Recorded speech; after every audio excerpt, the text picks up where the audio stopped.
Yes, guys, good evening, good evening, good evening. Yes, Diksha, good evening. Yes, जल्दी से मुझे बताओ कि क्या मेरी आवाज एकदम ठीक से आ रही है? Am I clearly audible?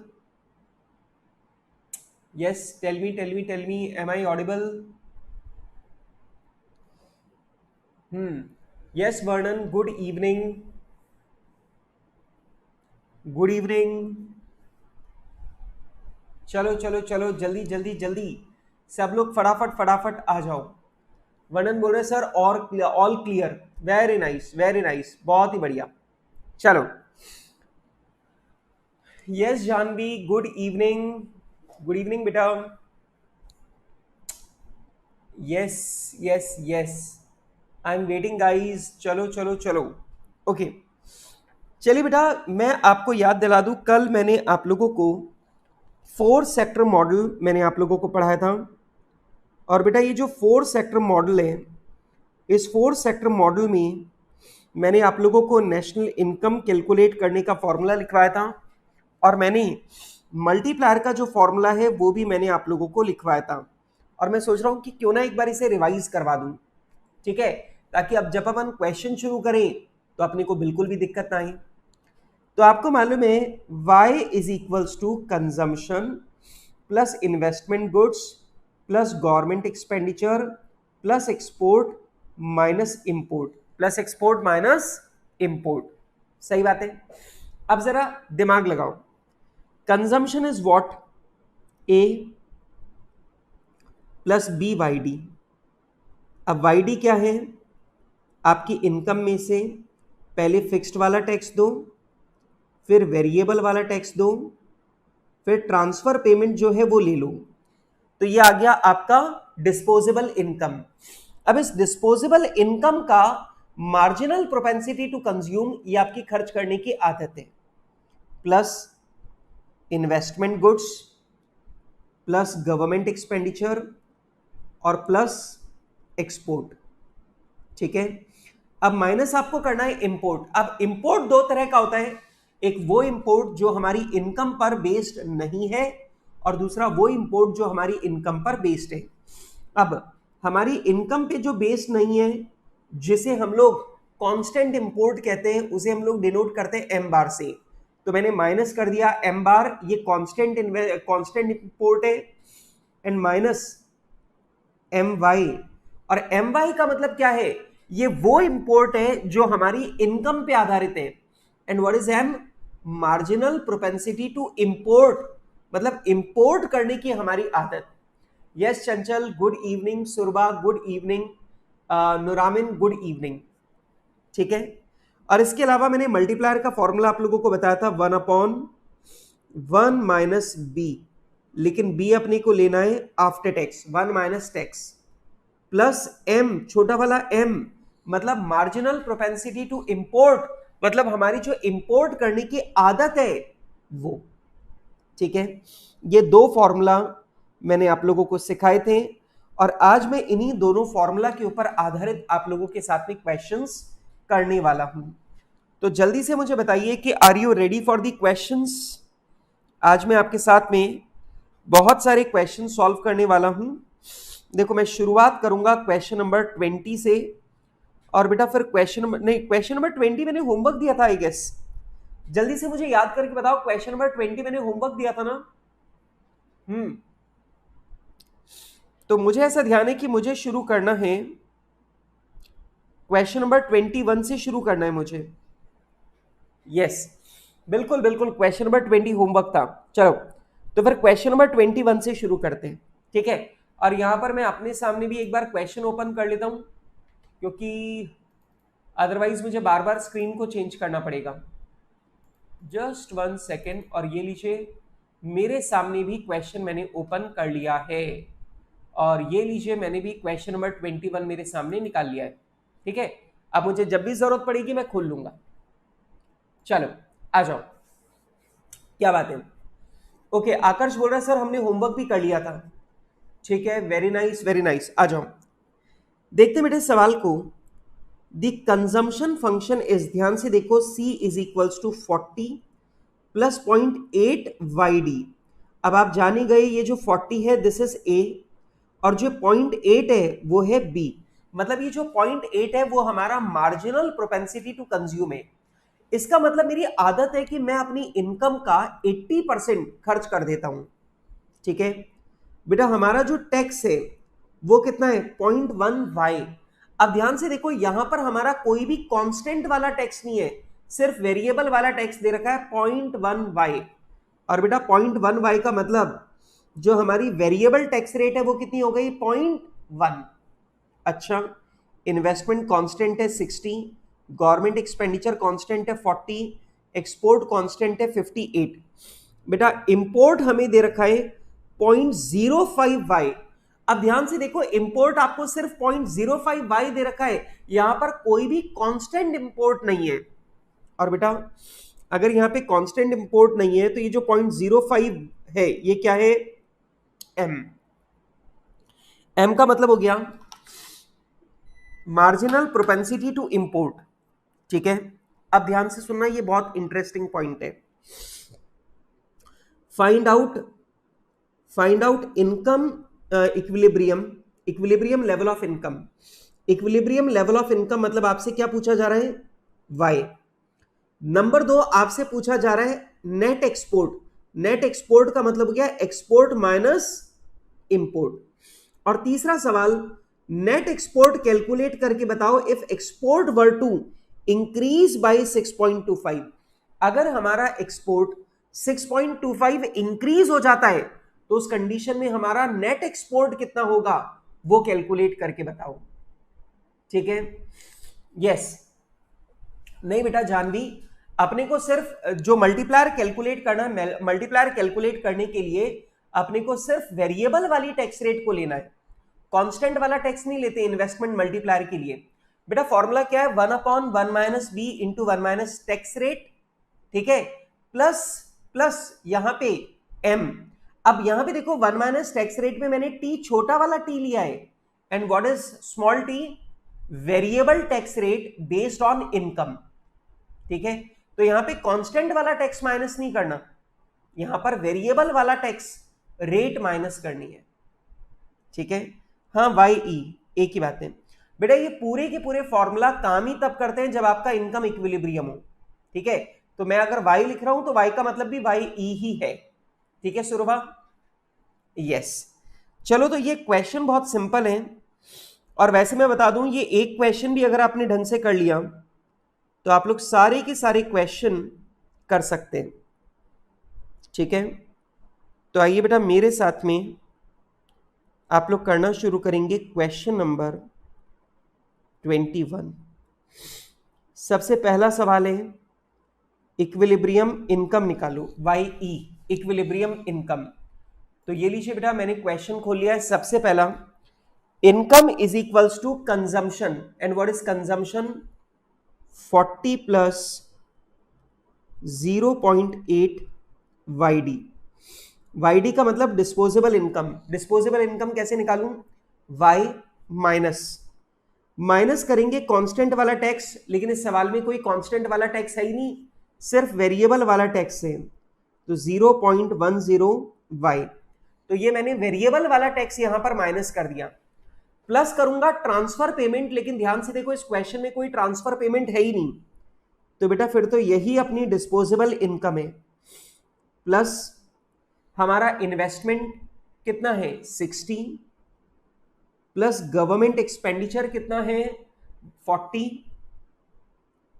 Plus हमारा एक्सपोर्ट कितना है 58, माइनस हमारा इंपोर्ट। अब इंपोर्ट दो तरह का होता है, फिक्स्ड इंपोर्ट और वेरिएबल इंपोर्ट, लेकिन यहां पर कोई फिक्स्ड इंपोर्ट नहीं दे रखा, सिर्फ वेरिएबल इंपोर्ट दे रखा है। तो आप वेरिएबल इंपोर्ट माइनस कर दो 0.005 वाई, 0.05 वाई, तो 0.05 वाई ये वेरिएबल इंपोर्ट है, और ये वेरिएबल इंपोर्ट मैंने यहां पे माइनस कर दिया। अब अगर मैं इसे सॉल्व करूं, y is equals to 40 plus 0.9 Y से मल्टीप्लाई करेंगे तो 0.72 वाई, प्लस ये तीनों मिलकर हो जाएगा 158। Minus 0.05 Y. अब बेटा 0.72 में से माइनस 0.05 वाई जाएगा तो बचेगा 0.67 वाई, और 0.67 वाई इधर आएगा तो माइनस का हो जाएगा, तो हमारे पास बचेगा 0.33 वाई इज इक्वल्स टू 198। तो y is equals to let me take the calculator.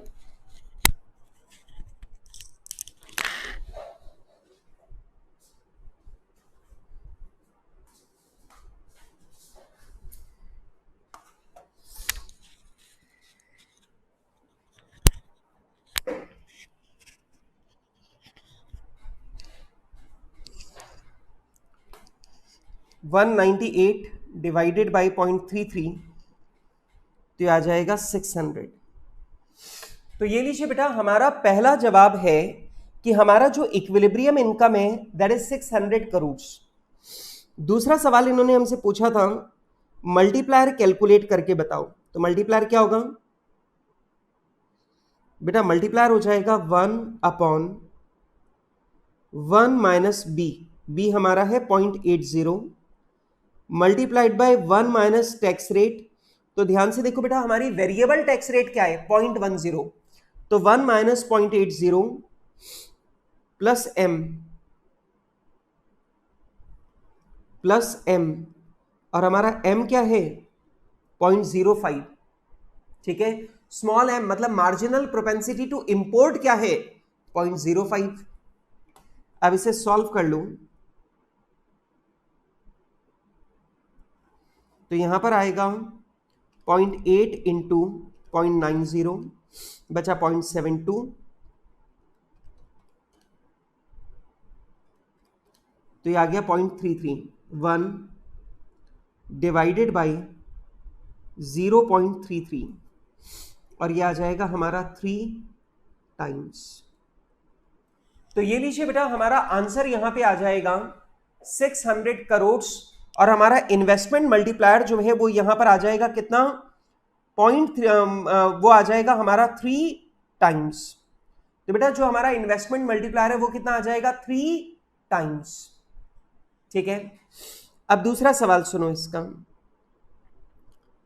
इसका सेकंड क्वेश्चन है कि मान लो अगर हमारा एक्सपोर्ट जो है वो 6.25 इंक्रीज हो जाता है। अगर हमारा एक्सपोर्ट 6.25 इंक्रीज हो जाता है तो उस कंडीशन में हमारा नेट एक्सपोर्ट कितना होगा वो बताओ। अच्छा ओके, मल्टीप्लायर इसमें पूछा ही नहीं था, मैंने मल्टीप्लायर जबरदस्ती निकाला।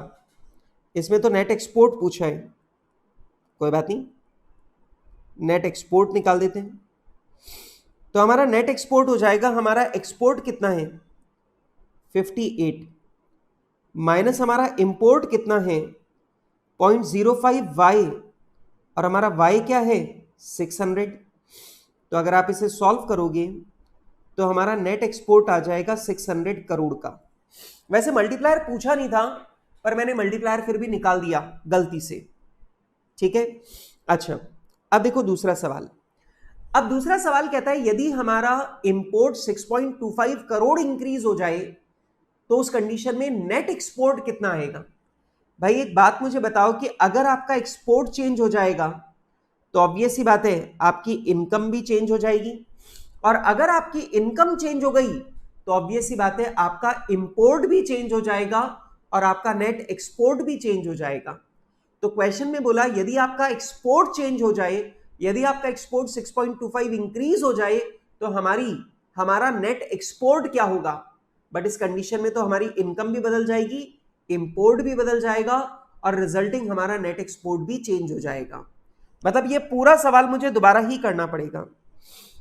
तो second question, when export increases by 6.25 crore. हाँ जी, तो यहां पर आ जाएगा y is equals to consumption which is 40 plus 0.8 YD। y मतलब y माइनस YD मतलब हो गया y minus tax plus transfer payment जो इस क्वेश्चन में है नहीं, प्लस कर देंगे investment 60, government expenditure 40 plus export. पहले हमारा एक्सपोर्ट था 58, अब हमारा एक्सपोर्ट 6.25 बढ़ गया, तो अब हमारा एक्सपोर्ट हो गया 64.25, माइनस करेंगे इंपोर्ट, और हमारा इंपोर्ट क्या है 0.05y, ये हमारा इंपोर्ट है। सॉल्व कर लेते हैं। y is equals to 40 plus 0.72y plus 164.25 minus 0.05y। Solve करेंगे तो ये इधर आकर वही बन जाएगा 0.33y is equals to 204.25। y is equals to 204.25 divided by 0.33, तो आ जाएगा 618.94। 618.94 कितना आंसर आएगा 618.94। ठीक है। अच्छा, अब हमारा इंपोर्ट क्या होगा? अब आपको मालूम है हमारा इंपोर्ट है 0.05y, और 0.05y, y की वैल्यू क्या है 618.94, तो आ जाएगा 618.94 डिवाइडेड बाई 618.94 इंटू 0.05, तो हमारा इंपोर्ट आ जाएगा 30.95 करोड़। ठीक है, अब इंपोर्ट आ गया, अब अपने को निकालना है नेट एक्सपोर्ट। तो हमारा नेट एक्सपोर्ट हो जाएगा, एक्सपोर्ट है 64.25 माइनस इंपोर्ट है 30.95, तो हमारा नेट एक्सपोर्ट जो है 64.25 माइनस 30.95, ये आ जाएगा हमारा 33.3 करोड़। 33.3 करोड़ ये आ जाएगा बेटा हमारा नेट एक्सपोर्ट। तो सवाल में मुझसे ये पूछा था कि सर ये कैलकुलेट करके बताओ, सर ये कैलकुलेट करके बताओ कि अगर हमारा एक्सपोर्ट इंक्रीज हो जाता है 6.25 करोड़, तो उस कंडीशन में हमारा नेट एक्सपोर्ट क्या होगा। पर ऑब्वियस ही बात है बेटा कि अगर आपका नेट एक्सपोर्ट अगर आपका एक्सपोर्ट बढ़ेगा तो ऑब्वियस ही बात है आपकी इक्विलिब्रियम इनकम भी बढ़ जाएगी, इनकम बढ़ जाएगी तो आपका इंपोर्ट भी बढ़ जाएगा, और इंपोर्ट बढ़ जाएगा तो आपका नेट एक्सपोर्ट तो चेंज होना ही होना है। तो मैंने यहां पे इनकम दोबारा कैलकुलेट की 618.94, मैंने इंपोर्ट दोबारा कैलकुलेट किया और नेट एक्सपोर्ट निकालकर मैंने जवाब दे दिया। वैसे एक बात मैं तुम्हें बताता हूं, अगर तुम यहां पे कुछ नोटिस करोगे तो तुम्हें मजा भी आएगा। ध्यान से देखो, यहां पे देखो तुम्हारा इन्वेस्टमेंट मल्टीप्लायर कितना है, या इन्वेस्टमेंट मल्टीप्लायर नहीं बोलना चाहिए, सिर्फ मल्टीप्लायर बोलता हूं, कितना है 3। एक बात मुझे बताओ कि अगर तुम्हारा एक्सपोर्ट 6.25 अगर इंक्रीज हो रहा है, अगर तुम्हारा एक्सपोर्ट एक कांस्टेंट फिगर जो है वो 6.25 अगर इंक्रीज हो रहा है, तो ऑब्वियस सी बात है कि तुम्हारी जो इनकम है वो 3 गुना इंक्रीज होगी। बेटा मल्टीप्लायर क्या बताता है कि अगर किसी भी कांस्टेंट चीज में परिवर्तन किया तो उसका 3 गुना परिवर्तन होगा किसमें, नेशनल इनकम में। अब यहां पे एक्सपोर्ट क्या है, कांस्टेंट फिगर, और एक्सपोर्ट अगर 6.25 इंक्रीज होगा तो हमारी नेशनल इनकम इसका 3 गुना इंक्रीज होगी। इसका मतलब मेरी नेशनल इनकम इंक्रीज होनी चाहिए 18.75। और ध्यान से देख लो बेटा, हमारी जो नेशनल इनकम है वो करीब करीब 18.75 ही इंक्रीज हो रही है, 18.94 इंक्रीज हो रही है। वो इस वजह से बेटा क्योंकि यहां पे ये जो हमने लिया है 0.33, ठीक है, ये 0.33 जो है ये राउंड फिगर में है, ठीक है, इसलिए इतना सा डिफरेंस आ रहा है। अगर ये मैं पूरा डेसिमल लेकर के सॉल्व कर लूं तो ये एग्जैक्ट मैच होगा, अगर ये पूरे डेसिमल होते तो ये एग्जैक्ट मैच हो जाता। तो बेटा ये यहां पे देखो हमारा इनकम कितनी चेंज होने वाली है, 18.75, ठीक है, ये मतलब है ये मतलब होता है इस मल्टीप्लायर का। ठीक है, चलो आगे चलते हैं। आइए दोस्तों, अब हम लोग बढ़ते हैं आगे अगले सवाल की ओर। तो जल्दी से मुझे बताइए कि क्या मैं अगले सवाल की ओर चल सकता हूं। यस हर्ष, गुड इवनिंग। आज तुम भैया थोड़े से लेट हो गए हो। सीए साहब, लेट होने से काम नहीं चलेगा, ठीक है? यस, जल्दी से मुझे बताओ कि do you have any trouble in this.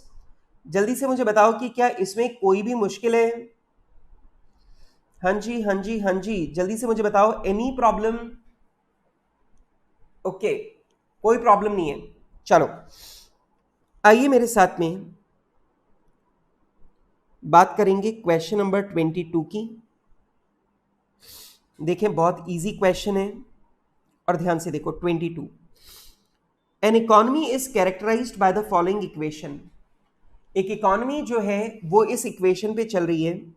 Consumption आपको दे रखा है, दिस इज योर ए, 0.9 आपका क्या है, बी, और आपको अपनी डिस्पोजेबल इनकम का 90% खर्च करने की आदत है। ओके, इन्वेस्टमेंट आपका कांस्टेंट है ही 10, गवर्नमेंट एक्सपेंडिचर आपका कांस्टेंट है 10, टैक्स आपका कितना है, 0। ले, सवाल में प्रॉब्लम ही खत्म हो गई। एक्सपोर्ट आपको दे रखा है 20, और बेटा आपको यहां पे इंपोर्ट दे रखा है m। अब देखो इंपोर्ट क्या है, 10 प्लस 0.05y। अब आपको ये पता है ये जो 10 है ना, ये कांस्टेंट इंपोर्ट है। मतलब ये क्या है, ये वो इंपोर्ट है जिसका इनकम से कोई लेना देना नहीं है, ये तो कांस्टेंट है।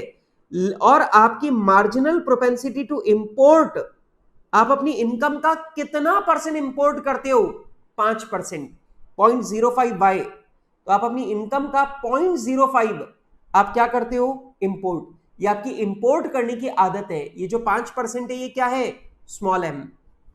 अच्छा, what is equilibrium income? Calculate trade balance. बेटा ट्रेड बैलेंस का मतलब होता है नेट एक्सपोर्ट, मतलब एक्सपोर्ट माइनस इंपोर्ट कैलकुलेट करना है। एंड फॉरेन ट्रेड मल्टीप्लायर बताओ। फॉरेन ट्रेड मल्टीप्लायर का मतलब वही होता है, मल्टीप्लायर।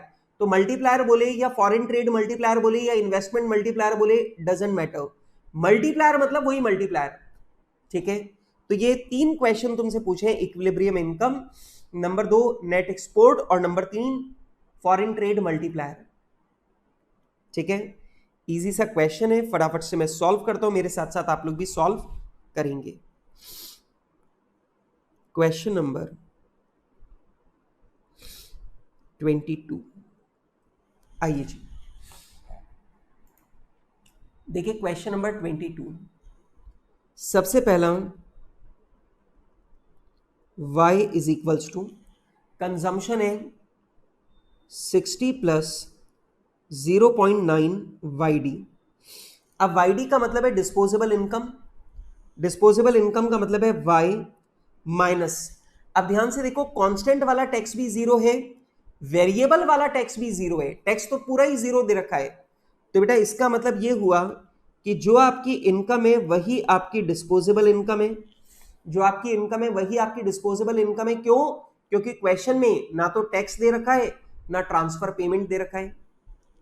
प्लस इन्वेस्टमेंट कितना है, 10, plus government expenditure 10, plus export आपको दे रखा है 20, और माइनस इंपोर्ट आपको दे रखा है 10 प्लस 0.5y, ये आपका इंपोर्ट है, ठीक है?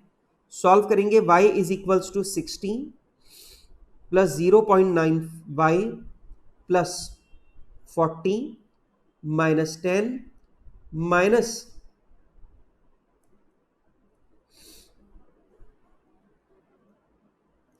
Minus 0.05y। सॉल्व करेंगे तो y इज इक्वल्स टू, ये हो जाएगा 60 और ये हो जाएगा 90 प्लस 0.85y, इधर जाएगा तो माइनस का हो जाएगा, बचेगा 0.15y is equals to 90, y is equals to 600। तो ये लीजिए बेटा आपकी जो इक्विलिब्रियम इनकम है वो आ गई आपकी 600। नंबर 2, अब आपको कैलकुलेट करना है ट्रेड बैलेंस, मतलब आपको कैलकुलेट करना है नेट एक्सपोर्ट। ये लीजिए, तो अपन यहां पे नेट एक्सपोर्ट निकालेंगे। हमारा एक्सपोर्ट है 20 माइनस हमारा इंपोर्ट है 10 प्लस 0.05y, और y की वैल्यू मैंने यहां पे लिख दी है कितनी, 600। सॉल्व करेंगे 20 माइनस 10 माइनस 30, तो ये आ जाएगा हमारा -20 करोड़। तो बेटा हमारा जो नेट एक्सपोर्ट है वो नेट एक्सपोर्ट यहां पर आ जाएगा -20 करोड़। बेटा ट्रेड बैलेंस कितना हो जाएगा? -20 करोड़। एंड लास्ट वन, आपने से पूछा है मल्टीप्लायर कैलकुलेट करके बताओ। मल्टीप्लायर का फॉर्मूला है 1/1 माइनस बी, 1/1 माइनस बी, और बी क्या है? 0.90। बी को हम लोग मल्टीप्लाई करते हैं 1 माइनस टैक्स रेट से, लेकिन बेटा इस क्वेश्चन में टैक्स ही नहीं है, 0 है, प्लस एम, और एम है हमारा 0.05। तो ये लीजिए बेटा, ये आ जाएगा हमारा 1 डिवाइडेड बाई 0.15, तो ये आ जाएगा हमारा 6.67 टाइम्स। तो ये लीजिए बेटा, हमारा जो मल्टीप्लायर है वो मल्टीप्लायर यहां पर आ जाएगा 6.67 टाइम्स। काम खत्म। यस, मैं देख रहा हूं कि इधर मुझसे पहले आप सब लोगों ने सॉल्व कर लिया था। आकर्ष का जवाब मुझसे पहले आ गया था, कृष का जवाब मुझसे पहले आ गया था, और हर्ष का जवाब भी आ गया था, आकर्ष का जवाब भी आ गया था। क्या बात है, very good very good very good, very nice, बहुत ही बढ़िया। चलो इसके बाद में बेटा अब हम लोग आगे चलते हैं और बात करते हैं क्वेश्चन नंबर 23 की। देखिए भाई, क्वेश्चन नंबर 23 जो है वो क्या कहता है। अच्छा, अब ध्यान से देखिएगा क्वेश्चन नंबर 23 को। ये कह रहा है suppose in an economy consumption function, ये आपको दे रखा है, आप समझ गए, this is your A, this is B. अच्छा, इन्वेस्टमेंट दे रखा है, गवर्नमेंट स्पेंडिंग आपको दे रखी है, टैक्स भी देखो आपको दे रखा है, वाह मजा आ गया भाई, टैक्स भी दे रखा है। अब की बार कांस्टेंट वाला टैक्स भी है, वेरिएबल वाला टैक्स भी है, ठीक है। ट्रांसफर पेमेंट भी दे रखा है 40, एक्सपोर्ट भी दे रखा है, इंपोर्ट भी दे रखा है, और इंपोर्ट में देखो आपको कांस्टेंट वाला इंपोर्ट भी दे रखा है और आपको वेरिएबल वाला इंपोर्ट भी दे रखा है। Where Y and Y D are national incomes and personal disposable income respectively, हमें पता ही है। All figures are in rupees, बहुत ही बढ़िया। अब आपको निकालना क्या है, पहला equilibrium level of national income निकालना है, आपको कंजम्पशन बताना है, आपको सी कैलकुलेट करके बताना है इक्विलिब्रियम लेवल पे, और आपको नेट एक्सपोर्ट निकाल के बताना है इक्विलिब्रियम लेवल पे। तो आपको बेटा इनकम बतानी है, कंजम्पशन बताना है, और आपको नेट एक्सपोर्ट बताना है, ठीक है। अब जल्दी से मुझे बताओ, ये क्वेश्चन जो है, ये क्वेश्चन इजी क्वेश्चन है कि टफ क्वेश्चन है? और ध्यान से देख लो, ये वाला क्वेश्चन आपके एग्जाम में ऑलरेडी 2 बार आ चुका है, मई 18 में आ चुका है, नवंबर 20 में आ चुका है, मई 18 में भी आ चुका है, नवंबर 20 में भी ये क्वेश्चन आपके एग्जाम में आ चुका है, ठीक है। तो ये क्वेश्चन आपके एग्जाम में ऑलरेडी 2 बार आ चुका है, ठीक है। अच्छा बताओ, टफ है कि इजी है? यहां पे सुरवा कह रहा है बहुत इजी है, हर्ष कह रहा है सर होमवर्क दे दो। अरे भाई 2 अटेम्प्ट का क्वेश्चन कैसे होमवर्क दे दूं, ये तो मुझे करवाना पड़ेगा, क्योंकि ये सबसे मजेदार क्वेश्चन है। वैसे एक काम और करो, इस क्वेश्चन के ऊपर आप लोग डबल स्टार लगा लो, क्योंकि इस एक क्वेश्चन में सारे के सारे पॉइंट कवर हो गए। मतलब अगर आप ये एक क्वेश्चन भी कर लेते हो तो आप लोग सारे क्वेश्चन कर पाओगे, क्योंकि इसमें ध्यान से देखो, ये अकेला ऐसा सवाल है जिसमें सारी इंफॉर्मेशन गिवन है। तो लो भाई, सबसे पहला सवाल करेंगे, इक्विलिब्रियम इनकम निकालते हैं।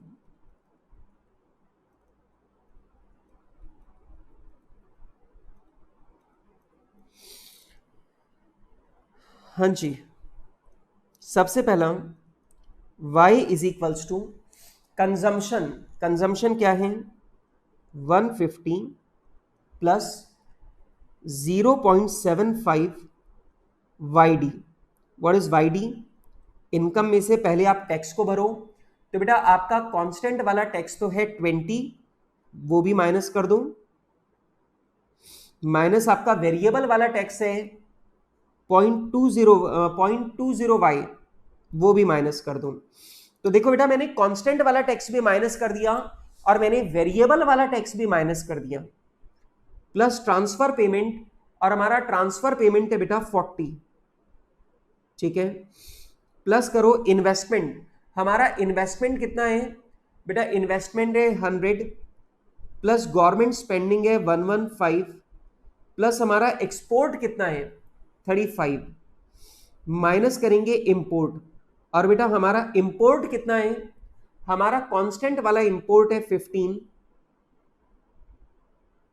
हमारा कांस्टेंट वाला इंपोर्ट है 15 और हमारा वेरिएबल वाला इंपोर्ट है 0.10y, 0.1y मतलब इनकम का 10%। ठीक है, अब इसे सॉल्व करें तो कर देंगे y is equals to 150 plus, अब देखो यहां पर y में से 0.20y जाएगा तो बचेगा 0.8y, और बेटा 0.8y का 0.75 से मल्टीप्लाई करेंगे, 0.8y को 0.75 से मल्टीप्लाई करेंगे तो आ जाएगा 0.6y, 0.6y। अच्छा, -40 प्लस -20 प्लस 40 दोनों मिलकर हो गए प्लस का 20, और प्लस के 20 को मल्टीप्लाई करेंगे 0.75 से तो आएगा प्लस का 15 plus 100 plus 115 plus 35 minus 15 minus 0.10y। ठीक है, अच्छा बेटा मैंने ब्रैकेट खोला तो ये 15 और प्लस का 0.10y ये दोनों माइनस के हो गए। ठीक है, अब सॉल्व करें, y is equals to 150 plus 15 plus 100 plus 115 plus 35 minus 15 तो ये आ रहा है 400 प्लस, और बेटा 0.6y में से माइनस करेंगे 0.1y को तो आ जाएगा 0.5y, 0.5y इधर आएगा तो माइनस का हो जाएगा, बचेगा प्लस का 0.5y is equals to 400, y is equals to 800। तो ये लीजिए बेटा हमारी जो इक्विलिब्रियम इनकम है वो इक्विलिब्रियम इनकम यहां पर आ रही है कितनी, 800।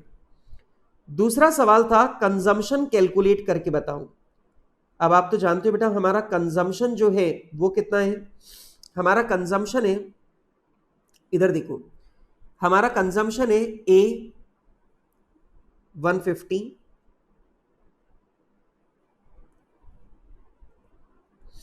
Minus B 0.75 multiplied by income 800 minus constant वाला टैक्स 20 माइनस वेरिएबल वाला टैक्स 0.20 y, और y की वैल्यू है 800 प्लस ट्रांसफर पेमेंट 40। तो ये लीजिए बेटा मैंने यहां पे कंजम्पशन के फॉर्मूला में y की वैल्यू को पुट कर दिया तो ये आ जाएगा 150 माइनस 0.75 अंदर आ जाएगा 800 माइनस 20 माइनस 160 प्लस 40 तो ये आ जाएगा 800 माइनस 20 माइनस 160 प्लस 40 इंटू 0.75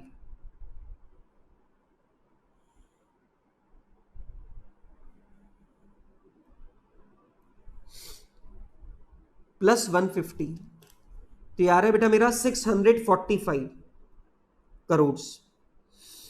चलो बेटा जल्दी से मुझे बताओ कि मेरा जो कंजम्पशन का आंसर है वो कंजम्पशन का आंसर बिल्कुल सही आ रहा है क्या, मेरा कंजम्पशन 645 करोड़ जो मैंने निकाला है ये बिल्कुल ठीक है, यस। एंड लास्ट क्वेश्चन है नेट एक्सपोर्ट कैलकुलेट करना है। तो ये लीजिए बेटा हमें क्वेश्चन में दे रखा है कि हमारा एक्सपोर्ट कितना है, दैट इज 35, माइनस करेंगे इंपोर्ट, और हमारा इंपोर्ट कितना है 15 प्लस 0.10y, और y है हमारा 800। तो ये लीजिए बेटा एक्सपोर्ट है 35 का माइनस हमारा इंपोर्ट है 95 का, तो हमारा नेट एक्सपोर्ट हो गया माइनस 60 करोड़। तो बेटा हमारा जो नेट एक्सपोर्ट है वो नेट एक्सपोर्ट यहां पर आ जाएगा माइनस का 60 करोड़, माइनस का 60 करोड़। क्या बात है, क्रिश का जवाब आ चुका है माइनस 60 करोड़, आकर्ष का जवाब आ चुका है माइनस 60, हर्ष का जवाब आ गया है, जाह्नवी का जवाब आ गया है अच्छा, क्या बात है भाई, सबके जवाब यहां पर मेरे पास में आ गए। तो बेटा इस वाले क्वेश्चन की सबसे खास बात ये थी कि इस क्वेश्चन के अंदर आपको सारी इंफॉर्मेशन दे रखी है, कंजम्पशन की भी पूरी जानकारी है, टैक्स भी पूरा दे रखा है दोनों तरह का, इन्वेस्टमेंट भी है, गवर्नमेंट एक्सपेंडिचर भी है, ट्रांसफर पेमेंट भी है, एक्सपोर्ट भी दे रखा है, इंपोर्ट भी दोनों तरह का दे रखा है। तो क्योंकि यहां पर सारी की सारी इंफॉर्मेशन दे रखी है इस क्वेश्चन में, ये एक कंप्लीट क्वेश्चन है। अगर आप ये एक कंप्लीट क्वेश्चन पूरा मतलब ये क्वेश्चन कंप्लीट करते हो तो आपको सारी चीजों का ट्रीटमेंट इसी में समझ में आ जाएगा। वैसे इस क्वेश्चन में एक चीज पूछी नहीं है पर फिर भी मैं तुम्हें निकाल देता हूं। इस क्वेश्चन में आपसे मल्टीप्लायर नहीं पूछा, पर आप मल्टीप्लायर भी निकालो। 1/1 माइनस बी, बी यहां पर कितना है 0.75 multiplied by 1 minus T, 1 minus T, T मतलब वेरिएबल वाली टैक्स रेट 0.10, सॉरी वेरिएबल वाली टैक्स रेट है 0.20 प्लस एम, एम मतलब मार्जिनल प्रोपेंसिटी टू इंपोर्ट, वो कितनी है 0.10। बेटा अगर आप इसे सॉल्व करोगे तो आ जाएगा 1 बेटा 0.8 इंटू 0.75, ये आ जाएगा 0.6 और ये आ जाएगा 0.5, ये आएगा 2 टाइम्स। बेटा इस क्वेश्चन में आपसे मल्टीप्लायर पूछा नहीं है, लेकिन अगर आप इस क्वेश्चन में मल्टीप्लायर कैलकुलेट करोगे तो आपका मल्टीप्लायर कितना आएगा 2 टाइम्स। ठीक है, अब ये एक चीज बची थी जो पूछी नहीं थी, पर आपके एग्जाम में जो क्वेश्चन आएगा उसमें पूछ सकता है, इसलिए मैंने यहां पे पहले ही सॉल्व करके बता दिया। मल्टीप्लायर कितना है 2 टाइम्स। ठीक है बेटा, यहां पे देखो, यहां पर वेरिएबल वाला टैक्स लेना है और यहां पर वेरिएबल वाली इंपोर्ट की रेट लेनी है। ठीक है, ये स्मॉल टी है, ये स्मॉल एम है और ये बी है। ठीक है, यस, जल्दी से मुझे बताओ गॉट इट और नॉट, जल्दी से मुझे बताइए कि ये वाला सवाल आप लोगों को समझ में आया या नहीं, जल्दी जल्दी जल्दी मुझे बताइए। यस, जल्दी से मुझे बताओ ये वाला क्वेश्चन आप लोगों को समझ में आ गया। क्रिश का जवाब आ गया है यस सर, जल्दी जल्दी जल्दी, बाकी लोग मुझे फटाफट से बताइए। यस गाइस, जल्दी से मुझे बताइए। आकर्ष का जवाब आ गया है, जानवी का जवाब आ गया है, हर्ष का जवाब आ गया, दीक्षा का जवाब आ गया, वर्णन का जवाब आ गया। बहुत बढ़िया बहुत बढ़िया, सबके जवाब आ गए। अब आ जाओ भैया, अब आना है आपको होमवर्क पे, आ जाओ। क्वेश्चन नंबर 24 आपका होमवर्क है बेटा। कंजम्पशन दे रखा है, इन्वेस्टमेंट दे रखा है, गवर्नमेंट एक्सपेंडिचर दे रखा है, टैक्स दे रखा है, ट्रांसफर पेमेंट दे रखा है। ध्यान से देखो, इस सवाल के अंदर कोई एक्सपोर्ट इंपोर्ट नहीं है। इसका मतलब ये वाला सवाल जो है, ये सवाल आपको जो दिया गया है, ये 3 सेक्टर मॉडल का क्वेश्चन है और इसमें कोई फॉरेन ट्रेड नहीं है। ठीक है, सीधा साधा बच्चों वाला सवाल है, निकाल देंगे। अच्छा, क्वेश्चन नंबर 25, अब सुनो। इन अ 2 सेक्टर इकोनॉमी, देखो पहले क्लियर कर दिया, 2 सेक्टर इकोनॉमी की बात हो रही है। मतलब आप सोचो यार, 2 सेक्टर इकोनॉमी मतलब y is equals to C plus I, हाँ खत्म। ओके, अब मैं क्या बोलूं यार, ये तो बच्चों वाली बातें पूछ रहे हैं। The business sector produces 7,000 units at an average price of ₹5। अभी बोल रहा है बिजनेस सेक्टर ने टोटल प्रोडक्शन 7,000 यूनिट का किया। आप तो जानते हो बेटा, जितना हमारा आउटपुट होता है उतना ही हमारा फैक्टर पेमेंट होता है, उतनी ही हमारी नेशनल इनकम होती है, उतनी ही हमारी एग्रीगेट सप्लाई होती है। याद है बेटा, बिजनेस सेक्टर जितना प्रोडक्शन करेगा उसका उतना ही पैसा वो सारे हाउस होल्ड्स को पे करेगा।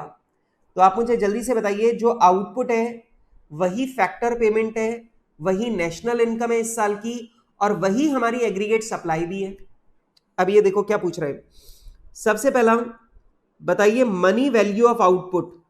तो बेटा 7,000 यूनिट है, ₹5 का 1 यूनिट है, तो मनी वैल्यू क्या हो गई 35,000। दूसरा सवाल, what is money income of the house hold. बेटा हाउस होल्ड की इनकम क्या है 35,000। बेटा हाउस होल्ड की इनकम कितनी है 35,000। अरे भैया अगर 35,000 यूनिट का प्रोडक्शन होगा तो फैक्टर पेमेंट भी कितना होगा? 35,000। हाउस होल्ड की इनकम भी कितनी होगी? 35,000। अब सुनो, if house hold spend 80% of their income, what is the total consumer expenditure? अभी कहता है हम अगर अपनी इनकम का 80% खर्च करते हैं तो हमारा कंजम्पशन एक्सपेंडिचर कितना होगा? इनकम का 80%, 35,000 का 80%, 28,000। अब एक सवाल मैं पूछूंगा, मुझे जवाब देना। अगर हमारे देश में 35,000 का माल बना लेकिन बिका 28,000 का है, तो बाकी जो बचा 7,000 का माल वो क्या रह गया? स्टॉक। वो क्या रह गया? स्टॉक। अब जो बात पूछू उसका सोच विचार के जवाब देना। बेटा अगर हमारी एग्रीगेट सप्लाई ज्यादा है और हमारी एग्रीगेट डिमांड कम है, तो आप याद करो इस गैप को क्या बोलते थे? याद करके बताओ। अगर हमारी एग्रीगेट सप्लाई ज्यादा है और अगर हमारी एग्रीगेट डिमांड कम है, मतलब देश में जितना माल बन रहा है उतना बिक नहीं रहा है, तो आप मुझे बताइए इसे हम लोग क्या बोलते थे? मैं शॉर्ट में याद दिलाता हूं, इसे कुछ ऐसे बोलते थे, डीजी। हाँ जी, यस, हर्ष का जवाब आ गया सही। तो बेटा आपको मालूम है अगर देश में माल बन रहा है ज्यादा और बिक रहा है कम तो स्टॉक इकट्ठा हो गया। अगर स्टॉक इकट्ठा हो गया तो अगले साल कम माल बनेगा, लोगों की इनकम कम हो जाए, लोगों की इनकम कम हो जाएगी, अगले साल खर्चा और भी कम होगा, और भी कम होगा तो खर्चा और भी कम होगा, और खर्चा और भी कम होगा तो अगले साल और स्टॉक बन जाएगा और इकोनॉमी धीरे धीरे डूबती चली जाएगी। तो बेटा इस गैप को क्या बोलते थे? डिफ्लेशनरी गैप या फिर रिसेशनरी गैप, क्योंकि ये इकोनॉमी को रिसेशन की तरफ धकेल रहा है। हाँ, डिफ्लेशनरी गैप। यस। अब सुनो ये क्या कह रहे हैं, what are the total money revenue received by the business sector? ये बोल रहा बताइए बिजनेस सेक्टर को कितना पैसा वापस मिला। अरे भाई अगर आम आदमी 28,000 खर्च कर रहा है तो बिजनेस सेक्टर को रिसीव कितना होगा? 28,000। And last one, what should happen to the level of output? अब ये कह रहा है लेवल ऑफ आउटपुट क्या होगा? अगले साल आपका जो आउटपुट है वो डिक्रीज होगा। आने वाले वर्षों में आपका आउटपुट डिक्रीज होगा क्योंकि आपके पास अब 7,000 यूनिट का स्टॉक पड़ा है, तो अगले साल आप 7,000 यूनिट कम बनाओगे। ठीक है गाइस, जल्दी से मुझे बताओ ये बच्चों वाला सवाल अगर आपके एग्जाम में आ जाए तो आप लोग कर सकते हो क्या? हाँ जी, जल्दी जल्दी जल्दी मुझे बताओ कि अगर ये बच्चों वाला सवाल आपके एग्जाम में आ जाए कि मनी वैल्यू ऑफ आउटपुट बताओ 35,000, फैक्टर को कितना, मतलब हाउस होल्ड को कितने पैसे मिले? ऑब्वियस ही बात है जितने का प्रोडक्शन करके आएंगे उतना ही पैसा मिलेगा, 35,000। 80% खर्च करते हैं तो खर्चा कितना हुआ? 28,000। अब बना 35 है, बिका 28 है, तो आप ध्यान रखना 7,000 का माल क्लोजिंग स्टॉक हो गया, अगले साल इतना ही कम होगा प्रोडक्शन। ठीक है, इजी क्वेश्चन था। अच्छा लो भाई, अगले साल जो है वो आउटपुट डिक्रीज होगा। ठीक है, ये रहा आंसर। अच्छा जी बेटा, ये वाला क्वेश्चन नंबर 26, ये वाला क्वेश्चन आपके स्टडी मटेरियल में भी है और ये वाला क्वेश्चन आपके एग्जाम में May 21 में भी पूछा गया है। तो ये वाला क्वेश्चन May 21 में आपके एग्जाम में आया है और ये वाला क्वेश्चन आपके स्टडी मटेरियल का क्वेश्चन है जो एग्जाम में आया है। ठीक है, आइए मेरे साथ और बिल्कुल ध्यान से सुनेंगे। Assume that economy's consumption function is specified by the equation 500 plus 0.8y। अब ध्यान से देखो, इसने yd नहीं लिखा है, सिर्फ y लिखा है। और बेटा yd नहीं लिखा, y लिखा है, इसका मतलब जो y है वही yd है। इसका मतलब भाई साहब मुझे यही समझ में आ गया कि ये 2 सेक्टर मॉडल की बात हो रही है। बेटा अगर वाईडी की जगह आपको सिर्फ वाई लिख करके दे रखा है, इसका मतलब ना गवर्नमेंट है ही नहीं, टैक्स है ही नहीं, और टैक्स नहीं है, ट्रांसफर पेमेंट नहीं है, तभी तो आपका वाई और वाईडी बराबर है। हाँ, यस यस यस बेटा, वो वही बात है। हाँ ठीक है, अब सुनो, अब यहां भी कह रहा है what will be the consumption when disposable income is 4,000, 5,000 and 6,000। अब ये कह रहा है आपको कंजम्पशन की वैल्यू निकाल के बतानी है। बताओ कंजम्पशन कितना, मैं एक निकाल के बता रहा हूं, बाकी आप कर लेना। कंजम्पशन है 500 प्लस 0.8y, और y क्या है 4,000। तो बेटा आपका कंजम्पशन हो गया 3,700। ठीक है, अगला find saving when disposable income is 4,000। बेटा आपको सेविंग बतानी है। आप ही बताइए बेटा, अगर मैं कमाता हूं 4,000 और खर्च करता हूं 3,700, तो मैं सेव कितना करता हूं 300। सिंपल सी बात है। अगला, what amount of consumption for consumption function C is autonomous. ये बोल रहा है आपका ऑटोनोमस कंजम्पशन कितना है। बेटा आप तो जानते हो ऑटोनोमस कंजम्पशन क्या है अपना 500। ऑटोनोमस कंजम्पशन मतलब कांस्टेंट कंजम्पशन कितना है 500। ये दे तो रखा है आपने, जो दे रखा है वही पूछा है। ऑटोनोमस कंजम्पशन कितना है 500। अब देखो व्हाट अमाउंट इज इंड्यूस्ड। बेटा इंड्यूस्ड का मतलब होता है इंड्यूस्ड कंजम्पशन, मतलब हमारी इच्छा का कंजम्पशन। अब इधर देखो, जरा ध्यान से देखो, हमारा कंजम्पशन फंक्शन है 500 प्लस 0.8y। अब ये जो 500 है बेटा, ये तो ऑटोनोमस कंजम्पशन है, मतलब ये तो वो कंजम्पशन है जो कांस्टेंट कंजम्पशन है, ये हमारे हाथ में नहीं है, ये हमारा ऑटोनोमस कंजम्पशन है। कितना 500। लेकिन ये वाला कंजम्पशन वो है जो हम अपनी इच्छा से करते हैं। और बेटा अपनी इच्छा से कंजम्पशन कितना करते हैं, इनकम का 80%। और बेटा इस इच्छा वाले कंजम्पशन को बोलते हैं इंड्यूस्ड कंजम्पशन। क्या बोलते हैं, इंड्यूस्ड कंजम्पशन। आ रही है बात समझ में। बेटा ये तो है ऑटोनोमस और ये है इंड्यूस्ड, ये हमारे हाथ में नहीं है, ये हमारी इच्छा पे निर्भर करता है। हम अपनी इनकम का 80% खर्च करते हैं, तो ये तो हमारी आदत है ना, इंड्यूस्ड कंजम्पशन है। अब बताओ, ये कह रहा बताइए इंड्यूस्ड कंजम्पशन कितना होगा अगर इनकम 4,000 है। मैंने बोला सर इंड्यूस्ड कंजम्पशन हमारा कितना है 0.8y। अगर हमारी इनकम 4,000 है तो सर हमारा इंड्यूस्ड कंजम्पशन हो गया 3,200।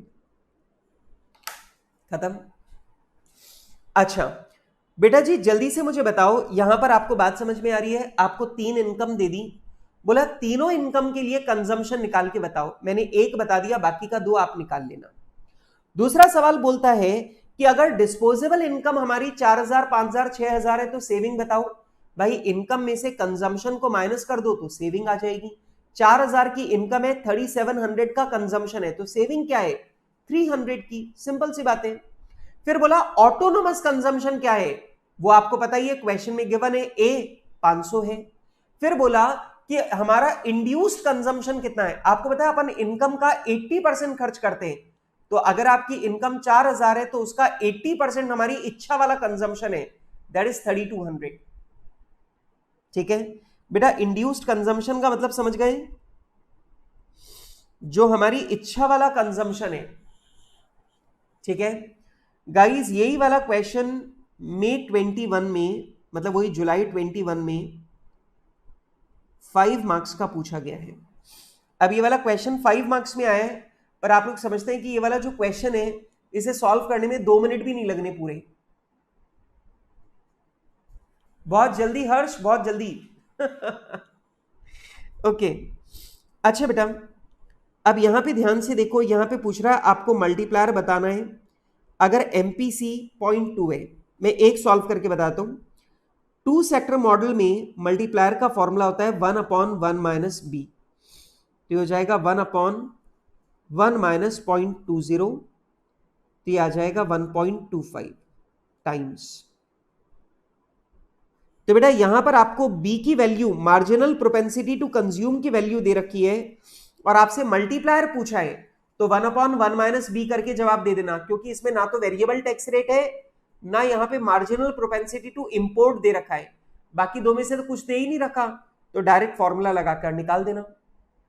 ठीक है चलो यहां पर हो जाएगा 2 टाइम्स और यहां पर हो जाएगा 5 टाइम्स। ठीक है, चलो question number 28, for the linear consumption function is, हमारा कंजम्पशन है 700 प्लस 0.8 y। बेटा यहां पे सिर्फ y लिखा है, YD नहीं लिखा, इसी से पता चल गया कि यहां पर कोई टैक्स नहीं है। ठीक है, आई हमारा कांस्टेंट है 1200, नेट एक्सपोर्ट हमें दे रखा है 100, आपको इक्विलिब्रियम आउटपुट निकालना है। मेरे हिसाब से यहाँ पे कंजम्पशन भी है, इन्वेस्टमेंट भी है, नेट एक्सपोर्ट भी है और गवर्नमेंट सेक्टर यहाँ पर है नहीं, तो मेरे हिसाब से वाई का फॉर्मूला लगाकर आप लोग आराम से निकाल दोगे। ठीक है, आप लोग चाहें तो ये हो जाएगा y is equals to consumption plus investment plus net export. तो बेटा ये आ जाएगा हमारा 2000, ये आ जाएगा 0.2 इज इक्वल्स टू 2000। सॉल्व करेंगे तो y इज इक्वल्स टू 10,000। काम खत्म। तो बेटा यहां पे आप लोग इसे सीधे पुट करके यहां पर आप लोग निकाल सकते थे। ठीक है, यस, चलो चलो अब यहां पे please please please question number 29 जो है ये अब आप लोग ध्यान से देखें, और क्वेश्चन नंबर 29 के ऊपर आप लोग स्टार लगाएं। क्वेश्चन नंबर 29 के ऊपर आप लोग स्टार लगाएंगे। हाँ यार, अब इसमें दिमाग लगाने की जरूरत ही नहीं है। वैसे देखा जाए तो अगर गवर्नमेंट सेक्टर को गायब कर दो और फॉरेन सेक्टर को ले आओ तो वो वापस 3 सेक्टर मॉडल ही हो गया। ठीक है, लेकिन ऐसा होता नहीं है, मतलब अपन स्टेप बाय स्टेप ही चले। ठीक है, हाँ जी, आ जाओ। क्वेश्चन नंबर 29 बहुत अच्छा क्वेश्चन है, प्लीज इसे ध्यान से सुनना। ठीक है, और क्वेश्चन नंबर 29 जो है ये मेरा आज का लास्ट क्वेश्चन है। इसके बाद वाले जो क्वेश्चन है वो मैं आप लोगों को होमवर्क देने वाला हूं, क्योंकि बहुत सिंपल क्वेश्चन है। अगर इनमें से किसी में कोई प्रॉब्लम आएगी तो ही मैं करवाऊंगा, अदरवाइज ये वाले आप लोगों से हो जाएंगे। तो क्वेश्चन नंबर 29 मेरा आज के लिए ये मेरा आखिरी क्वेश्चन है। ठीक है, suppose in an economy C is equals to 100 plus B into y minus 50 minus T Y. अच्छा, तो इसका मतलब 50 जो है ये कांस्टेंट वाला टैक्स है। आई आपको दे दिया, जी आपको दे दिया, एक्सपोर्ट आपको दे दिया, इंपोर्ट आपको दे दिया, और ध्यान से देखो बेटा यहां पर आपका 5 क्या है, कांस्टेंट इंपोर्ट, और बेटा आपकी मार्जिनल प्रोपेंसिटी टू इंपोर्ट कितना है, 0.1 मतलब 10%। एमपीसी मतलब मार्जिनल प्रोपेंसिटी टू कंज्यूम आपको यहां पे दे रखा है कितना, 0.8। प्रोपोर्शनल इनकम टैक्स रेट मतलब वो इनकम टैक्स जो आपकी इनकम पे आधारित है वो कितना है, 0.25। पहला सवाल, find the equilibrium national income foreign trade multiplier. अब ये कुछ भी लिख ले, foreign trade multiplier, investment multiplier, आप तो मान के चलो इट मीन सिंपल मल्टीप्लायर। फिर कह रहा है इक्विलिब्रियम वैल्यू ऑफ इंपोर्ट, और बेटा आपको यहां पर इंपोर्ट की वैल्यू भी निकालनी है। तो बेटा यहां पर 3 क्वेश्चन आपसे पूछे हैं, नेशनल इनकम बताओ, मल्टीप्लायर बताओ, और आपको यहां पे इंपोर्ट की वैल्यू भी निकाल के बतानी है। मैं चाहता हूं ये वाला क्वेश्चन आप मुझे सॉल्व करके बताओ। हाँ जी,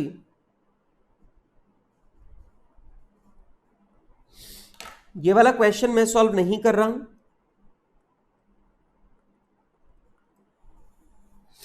ये वाला क्वेश्चन आप लोग मुझे सॉल्व करके बताएंगे। चलो जल्दी से करो।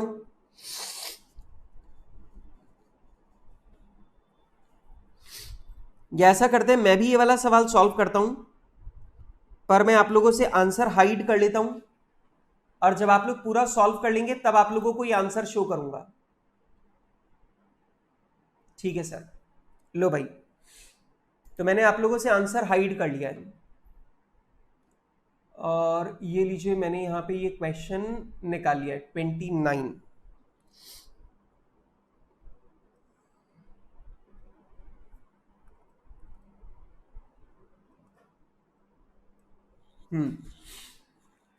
सबसे पहला इनकम,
यस गाइस जल्दी से मुझे बताओ कि क्या आपने सॉल्व कर लिया है।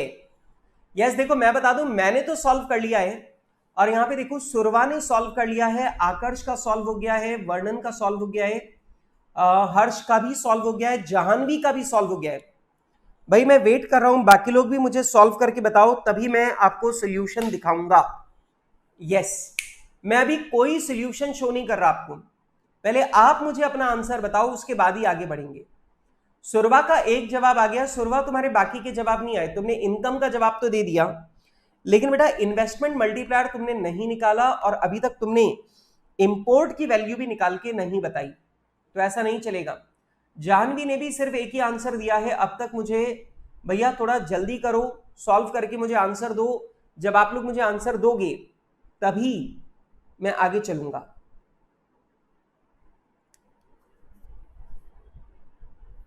यस सुरवा का जवाब आ गया है मल्टीप्लायर 2 टाइम्स से, वेरी नाइस। और जल्दी से मुझे इंपोर्ट की वैल्यू भी बताओ। क्रिश मेरे पास तुम्हारा जवाब नहीं आया, वर्णन का जवाब आ गया है मल्टीप्लायर 2 टाइम्स से, गुड।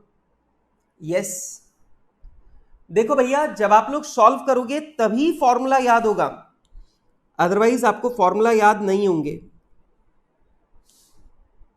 यस दीक्षा का पहला जवाब आया है नेशनल इनकम इज 330। क्रिश का जवाब आ गया नेशनल इनकम 330 करोड़ मल्टीप्लायर 2 और इंपोर्ट आ रहा है 38। क्या बात है, वेरी नाइस। वर्णन का जवाब भी आ गया है इंपोर्ट 38। और ये लीजिए बेटा, अब आप लोग सब लोग अपने अपने आंसर जो हैं वो फटाफट से टैली कर लो मेरे साथ में। ये लो, अब आप लोग यहाँ पे आंसर टैली कर लो, ये मैंने यहाँ पे पूरा सॉल्व कर रखा है। और देख लो नेशनल इनकम आपकी है 330 करोड़, आपका मल्टीप्लायर है 2 टाइम्स, और बेटा आपका इंपोर्ट आ रहा है 38 करोड़। वैसे मैं आपको बता दूं मल्टीप्लायर की वैल्यू निकालने के लिए हमेशा ध्यान रखना, नीचे डिवीजन में हमेशा यही आ रहा होता है, नीचे डिवीजन में हमेशा यही आ रहा होगा। जैसे यहां पे 0.5y इज इक्वल्स टू 165 है ना, तो आप ध्यान रखना जब आप मल्टीप्लायर को सॉल्व करोगे तो 1/0.5 ही आ रहा होगा। 1/0.5 मतलब 2 टाइम्स।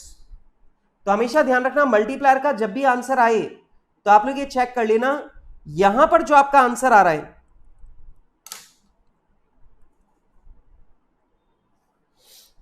मल्टीप्लायर में जो आप लोगों का आंसर आ रहा है वो हमेशा जो डिवीजन वाला अमाउंट है वो हमेशा इससे मैच कर रहा होगा। ठीक है, यस, ओके। चलो आइए जी बेटा, इसका सेकंड पार्ट पढ़ते हैं जो मेन क्वेश्चन है। सुनो, ध्यान से सुनना। If equilibrium national income fall short of the full employment income. बेटा अब जरा सुनो, हमारी जो नेशनल इनकम है वो फुल एम्प्लॉयमेंट वाली इनकम से कम है।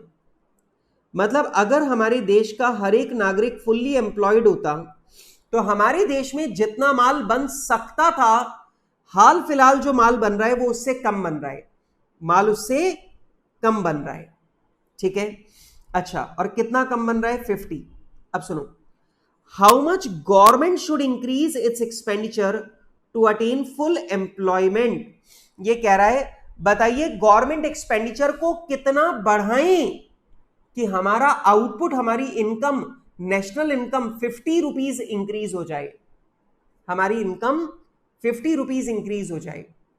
अब सोच के बताओ, आराम से सोच के बताना। मल्टीप्लायर आपको क्या बताता है कि सर अगर आपने किसी भी चीज में परिवर्तन किया तो उसका कितना गुना परिवर्तन आपकी इनकम के अंदर होगा, वो बताता है आपको कौन? मल्टीप्लायर। वो आपको कौन बताता है? मल्टीप्लायर। मतलब सिंपल सी बात समझो कि बेटा अगर आपकी इनकम में अगर 100 का चेंज हो रहा है, कब? जब कोई भी कांस्टेंट आपका चेंज हो रहा है इतना, तो ऑब्वियस सी बात है दोनों का जो चेंज है वो इतना गुना चेंज है। इसी को हम लोग क्या बोलते हैं? मल्टीप्लायर।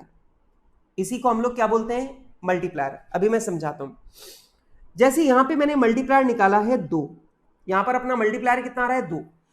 अब 2 का मतलब यह है कि अगर मैं किसी भी कांस्टेंट चीज को बदलूंगा तो उसका दुगना चेंज होगा किसमें? नेशनल इनकम में। उसका दुगना चेंज होगा किसमें? नेशनल इनकम में। आ रही है मेरी बात समझ में? इसका मतलब सोचो कि अगर मेरा ऑटोनोमस एक्सपेंडिचर 10 रुपीज इंक्रीज हो जाए तो मेरी नेशनल इनकम इंक्रीज कितनी होगी? दुगनी, 20। अगर मेरा इन्वेस्टमेंट 50 रुपीज इंक्रीज हो जाए तो मेरी नेशनल इनकम इंक्रीज कितनी होगी? 100, दुगनी। अगर गवर्नमेंट एक्सपेंडिचर 70 रुपीज इंक्रीज हो जाए तो मेरी नेशनल इनकम इंक्रीज कितनी होगी? डबल, 140। अगर मेरा कांस्टेंट वाला इंपोर्ट जो है वो अगर 80 रुपीज इंक्रीज हो जाए तो मेरी नेशनल इनकम कितनी इंक्रीज होगी? डबल, कितनी 160। अब यहां पे देखो ये क्या पूछ रहा है, ये चाहता है कि हमारी नेशनल इनकम 50 रुपीज बढ़ जाए। ये क्या चाहता है? हमारी नेशनल इनकम 50 रुपीज इंक्रीज हो जाए। तो बताओ इसके लिए गवर्नमेंट एक्सपेंडिचर को कितना इंक्रीज करना होगा? अब जरा सोचो, हमारा मल्टीप्लायर क्या है? 2। हम इनकम को इंक्रीज कितना करना चाहते हैं? 50। और इसके लिए मैं ये जानना चाहता हूं कि गवर्नमेंट एक्सपेंडिचर को कितना इंक्रीज करना है। लो बेटा, अब गवर्नमेंट एक्सपेंडिचर का चेंज आ जाएगा इधर 50 अपॉन, और ये 2 चला जाएगा नीचे तो आ जाएगा 25। अब आप मुझे एक बात बताओ कि अगर हमें अपनी इनकम को, नेशनल इनकम को अगर 50 रुपीज इंक्रीज करना है तो गवर्नमेंट एक्सपेंडिचर को कितना इंक्रीज करना होगा? 25। चलो चलो चलो, जल्दी से मुझे बताओ ये वाला पॉइंट आपको समझ में आया या नहीं आया? मुझे जल्दी से इस बात का जवाब दो। गाइस, मल्टीप्लायर का मतलब क्या होता है? किसी भी कांस्टेंट चीज में अगर चेंज किया तो उसका दुगना चेंज होगा नेशनल इनकम में। अब गवर्नमेंट एक्सपेंडिचर कांस्टेंट है। सवाल कहता है अगर मुझे देश की इनकम, नेशनल इनकम अगर 50 रुपीज बढ़ानी है तो बताओ गवर्नमेंट एक्सपेंडिचर में कितना इंक्रीज करना होगा? ठीक है, तो कितना? 25। सोचो बेटा, मल्टीप्लायर का मतलब क्या है? इधर देखो, अपना इनकम का फॉर्मूला होता है consumption that is A plus B, Y minus fixed वाला टैक्स माइनस वेरिएबल वाला tax plus transfer payment plus investment plus government expenditure plus export minus import, और इंपोर्ट बोले तो कांस्टेंट वाला इंपोर्ट प्लस वेरिएबल वाला import. अब मेरी बात को सुनना, यहां पर कांस्टेंट क्या है? ए कांस्टेंट है, टी कांस्टेंट है, ट्रांसफर पेमेंट कांस्टेंट है, इन्वेस्टमेंट कांस्टेंट है, गवर्नमेंट एक्सपेंडिचर कांस्टेंट है, एक्सपोर्ट कांस्टेंट है, और ये एम बार मतलब जो हमारा इंपोर्ट है ये कांस्टेंट है। अब ध्यान से सुनना, ये जितनी भी कांस्टेंट चीजें लिखी हुई हैं, ये जितनी भी कांस्टेंट चीजें लिखी हुई हैं, इनमें से अगर कुछ भी चेंज हुआ, कुछ भी चेंज हुआ, तो उसका दुगना चेंज होगा किसमें? आपकी नेशनल इनकम में। और इसी को हम लोग बोलते हैं मल्टीप्लायर। मतलब आपके इस फॉर्मूला के अंदर जितनी भी कांस्टेंट चीजें हैं, अगर कोई भी कांस्टेंट चीज बदलेगी तो उसका दुगना चेंज होगा किसमें? आपकी नेशनल इनकम में, आपकी इक्विलिब्रियम इनकम में। अब यहां पे बोल रहा है कि साहब मुझे इनकम को 50 रुपीज इंक्रीज करना है, तो बताओ गवर्नमेंट एक्सपेंडिचर को कितना इंक्रीज करें? अरे इनकम को चेंज करना है 50, ठीक है, तो गवर्नमेंट एक्सपेंडिचर को कितना चेंज करें? अब आपको पता है गवर्नमेंट एक्सपेंडिचर को जितना भी चेंज करोगे उसका दुगना चेंज तुम्हें करना पड़ेगा किसमें? किसमें करना पड़ेगा? नेशनल इनकम में। ठीक है, जस्ट 1 सेकेंड गाइज, मुझे लग रहा है यस ठीक है, हाँ जी, ओके, चलो चलो चलो जल्दी से मुझे बताओ, any problem any problem any problem any problem, जल्दी से मुझे बताओ, कोई भी दिक्कत? चलो, अब अगर यहां पर आपको कोई भी दिक्कत नहीं है तो बेटा अब यहां पे क्वेश्चन नंबर 30 आपका होमवर्क है। क्वेश्चन नंबर 31 बहुत सिंपल क्वेश्चन है, ये भी आपका होमवर्क है। क्वेश्चन नंबर 32 ये भी आपका होमवर्क है, बहुत बेसिक सा क्वेश्चन है, बहुत इजी क्वेश्चन है। ठीक है, ये क्वेश्चन आपके यहां पर होमवर्क है। ठीक है, ये वाले क्वेश्चन आप लोगों को करके लानी है। और दोस्तों यहां पर आपका किनेशियन थियरी का जो चैप्टर है ये पूरा का पूरा यहां पर हो जाता है फिनिश, खत्म। ठीक है, तो बेटा किनेशियन थियरी का जो चैप्टर है वो पूरा का पूरा यहां पर हो जाता है आपका फिनिश। और मैं देख रहा हूं क्लास का टाइम भी क्या हो रहा है? फिनिश। ठीक, तो एकदम मस्त वाला रहा, चैप्टर भी फिनिश, क्लास का टाइम भी फिनिश। ठीक है, अब अपन नया चैप्टर जो है बेटा वो सब आ गया इसमें। बेटा जितना भी मॉड्यूल के अंदर थियरी वगैरह आपको लेनी है वो ऑलरेडी मैंने सब कुछ कवर कर ली। अब आपको इसके अलावा और कुछ भी करने की जरूरत नहीं है। ठीक है, हर्ष क्लास में नोट्स लिखवाने का पर्पस ही सिर्फ एक है कि आप लोगों को पढ़ने वाला जो कंटेंट है सिर्फ वही आप लोगों के पास हो, जो नहीं पढ़ने वाला कंटेंट है उसे हमें इग्नोर करना है। ठीक है, तो मैंने सारी की सारी वो चीजें जो आपको पढ़नी थी, जो आपको लिखनी थी, वो सारी की सारी चीजें मैंने आप लोगों को ऑलरेडी नोट्स में लिखवा दी है। अब आपको इसके अलावा और कुछ भी देखने की जरूरत नहीं है।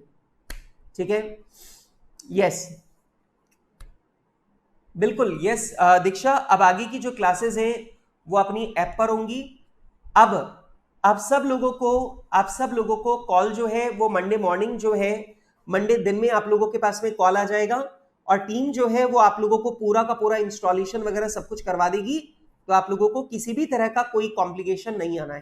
ठीक है, आप बिल्कुल परेशान मत हो, किसी को फोन करने की जरूरत नहीं है। मंडे आफ्टरनून में टीम का अपने आप आपके पास कॉल आ जाएगा। टीम पूरा सॉफ्टवेयर वगैरह सब कुछ आपके मोबाइल पर, आपके लैपटॉप पर सब कुछ इंस्टॉल करवा देगी। आपको अपनी तरफ से कोई प्रॉब्लम नहीं आनी है। ठीक है, ओके गाइज, चलो तो बाय फॉर नाउ, मिलते हैं अपन लोग मंडे को। तब तक के लिए bye bye, happy Sunday, enjoy करना अपना संडे पूरी तरह। ठीक है।